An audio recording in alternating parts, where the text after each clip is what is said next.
الحصان يا صاحبي دايما يقولك امتياز الفيلين، دايما تحس ان الحصان قطعة مظلومة، ولكن في فيديو النهاردة هوريك القوة الحقيقية للحصان. يلا بينا، تعالى نبدأ بأقوى وأجمل تشيك ميت ممكن تعملها في الشطرنج، وهي السموزرد ميت أو كشمات بالحصان.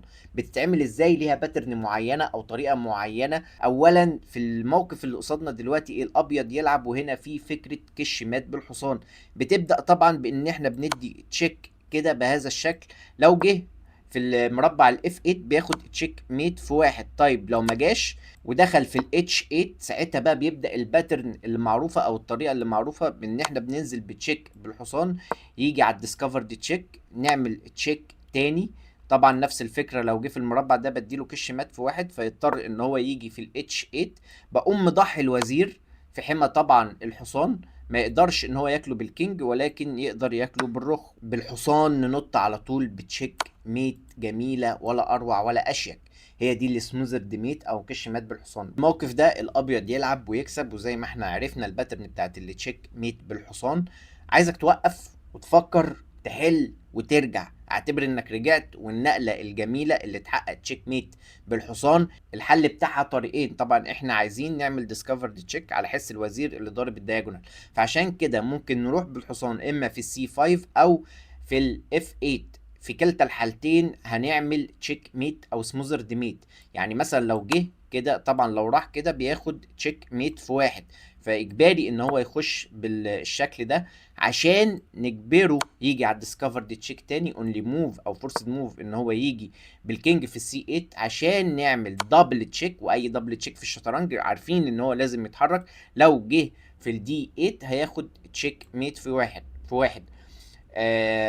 فاجباري ان هو يخش طبعا في البي 8، وساعتها نضحي الوزير بهذا الشكل، وبعد ما يجي ياكل نديله سموزرد ميت. الموقف اللي بعده يا صديقي موقف مهم جدا، قد يبدو ان هو صعب، ولكن لو فكرت فيه هتلاقي ان هو جميل جدا انك تبني افكار هجوميه على الملك. فكر وارجع وتعالى، هعتبر انك رجعت، والنقله الجميله او التكتيك الجميل اللي هنشوفه وهو البون على طول بطلب الوزير. هتقولي عادي ما انا هاكلك على طول، ولكن الكوين يروح في مربع سحري الاتش 5. عايز ايه؟ عايز اعمل كليرنس. يعني ايه كليرنس؟ يعني افضي الدياجونال ده عشان اديله تشيك ميت. لاحظ ان كمان الرانك مضروب بالكوين، وعشان كده في خطر على الكوين ده. طيب الاسود البيست ترايب بتاعته ان هو يخش بالكينج، وقال لك انا هبعد عن المخاطر. دلوقتي انت ما عندكش كليرنس ولا عندك ديسكفرد اتاك، ولكن الكوين ينقض على الاف 7 بون. عايز الروك، اجباري لازم ترجع تحمي. اصل هتعمل ايه؟ هتسيب الروك، وهنا يجي دور البريليانت اللي في الجيم، وهي النايت على الاتش 6. عايز تشيك ميت، وعشان كده لازم اتحرك بالبيشوب. وكمان لاحظ ان انت لو كلت بالبون الدياجونال مفتوح فاديك تشيك ميت على طول بهذا الشكل، وعشان كده قلنا هيتحرك بالبيشوب. طيب هل انا كده خلصت التكتيك بتاعي؟ لا، يجي السموزرد ميت اللي عرفناها بقى وتعلمناها النهارده، وهي انك تاكل او تدي تشيك بهذا الشكل، تضحي الكوين عشان ياخد او يلبس تشيك ميت. جميله بهذا الشكل. في تفريعه جميله هنا دفاعيه خبيثه جدا. قالك مش انت عايز الروك؟ طيب انا هطلع بالنايت هنا، انا مش مضطر ان انا ارجع احمي الروك، وتفضل كل الروك. بس تخيل اكلة الروك بترجعه تاني للجيم. ليه بقى؟ لان انت لو كلت الروك في هذا الشكل، انا دلوقتي حامي الروك التانية بالحصان، فهطلع اكل النايت بتاعك، هتضطر ان انت ترجع بالوزير عشان تحمي البيشوب بتاعك. انا على طول هنقض على البيشوب anyway. ولما تاكل اكل البدأ ده، وجيمي ممتاز متعادل عادي مفيش فيه اي مشاكل. بالعكس انا عندي بدأ هنا قد يبدو او قد ممكن يسبب خطورة فيما بعد. طيب وعشان كده احنا ما كناش هناكل الروك خالص، ولكن احنا هنعمل ايه بعد النايت؟ لما يجي هنا في البي 6 انا على طول هروح اقوم واكل البيدق اللي في الجي 7. عايز ايه؟ عايز ان انت طبعا ما تقدرش تاكل، لان انا هاكلك بتشيك. يرجع يغطي تاني بالبيشوب، هاكلك بتشيك ميت بهذا الشكل. احنا شايفين الموقف اللي بعده، عايزين نعمل سموزرد ميت او كشمات بالحصان. وبرضو وقف الفيديو وحاول تجيب افضل نقلة، والنقلة الجميلة او الباترن بتاعنا والطريق يبدأ بكش هنا. الفورسد موف انك تيجي على الديسكفرد تشيك. فين يا عم الديسكفرد تشيك؟ البيشوب واقف ضارب الدياجونال. هعمل ديسكفرد تشيك بالحصان، ولكن فين بقى المره دي؟ على طول في الاي 5. الكينج فورسد ان هو يرجع في الاتش 8، وعلى طول الباترن بتاعنا يشتغل، يبدا بتشيك، يجي على الديسكفرد اتاك، يعمل دبل تشيك. لازم الكينج يتحرك، جه هنا بياخد كش مات في واحد، فعشان كده لازم يرجع تاني بهذا الشكل. وعلى طول تيجي تضحية الوزير الجميلة، ياكل بأي من الحصان او الروك، بديله كش مات بهذا الشكل.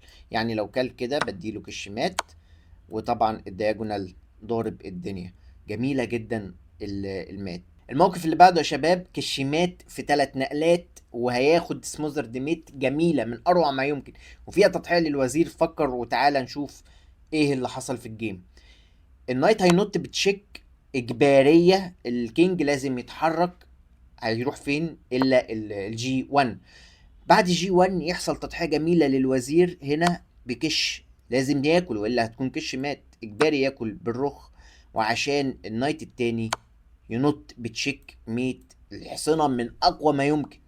الموقف اللي بعده يا شباب موقف من اروع ما يمكن. كل موقف اقول لك من اروع ما يمكن، ولكن هي فعلا المواقف جميلة جدا. مكيفاني يا عم. دلوقتي الاسود اللي عليه اللعب، نقلة جميلة، نقلة بريليانت موف، اوت اوف نو وير، الحصان ينط في الجي 4. عايزه ايه النطه الجميله دي؟ عايزه ان انا ضاغط على القطعه، فهيروح فين؟ تخيل معايا بقى. البيشوب هيرجع فين؟ قدامه الخانه دي والخانه دي، الاف 4 والاي 3. طيب هيعمل ايه بقى؟ تخيل معايا لو هو رجع في الاف 4 الاول، عندنا البيشوب يروح عايز ديسكفرد تشيك. مميتة الحقيقة. هتقولي ازاي مميتة؟ خش لك بالكينج في الاتش 1 وما عندكش اي حاجة. لا يا حبيبي، انا عندي كل حاجة. نايت اف 2 تشيك، اجيبك تاني على الديسكفرد تشيك. وهي دي ديسكفرد تشيك ولا دي ايه بالظبط؟ نايت اتش 3 بتشيك، هتروح فين؟ هتيجي كده، هاكل البيشوب بتاعك، دي دبل تشيك.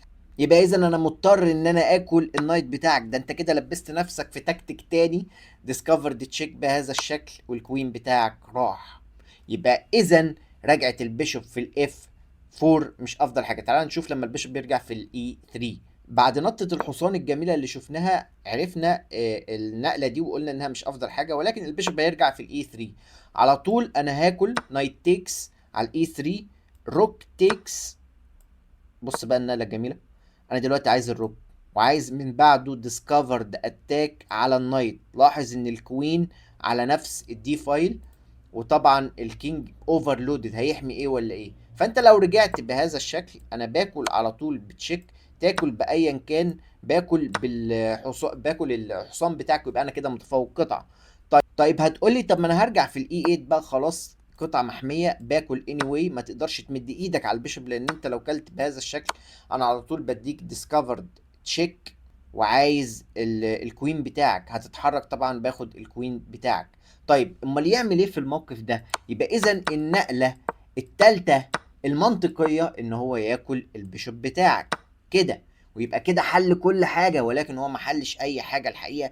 اروح بالكوين بتاعي في البي 6. طيب عايزه ايه كوين بي 6 دي؟ نقله بص جابته بقى على الايه التكتيك بتاع السموزر ديميت اللي احنا عايزينه اساسا من اول الموقف. طبعا الموقف بعد نقله الوزير صعب جدا، لان انت لو لعبت اي حاجه غير انك تتحرك بالوزير برضو غلط جدا. يعني مثلا لو لعبت النقله دي، فانا عندي كش مات في 2، اولها دبل تشيك بهذا الشكل، يخش على طول بديله كش مات سموزر ديميت. وعشان كده الكينج يتحرك في الاتش 1، وهنا يبدا التكتيك بتاعنا السموزر ديميت. نايت اف 2 تشيك، انزل بالنايت التاني هنا تشيك. طبعا لو كل بهذا الشكل بيخش في سموزر ديميت دبل تشيك على حس الوزير، اجباري لازم يجي في المربع ده، وساعتها بضحي الوزير بتاعي واديله تشيك ميت سموزر ديميت. طيب لو كل بحاجة تانية بهذا الشكل برضو، يعني لو كل كده برضو بديله دبل تشيك، يمشي بهذا الشكل، بديله كش مات بالوزير، لازم ياكل بالحصان عشان ياخد برضو كش مات سموزر ديميت.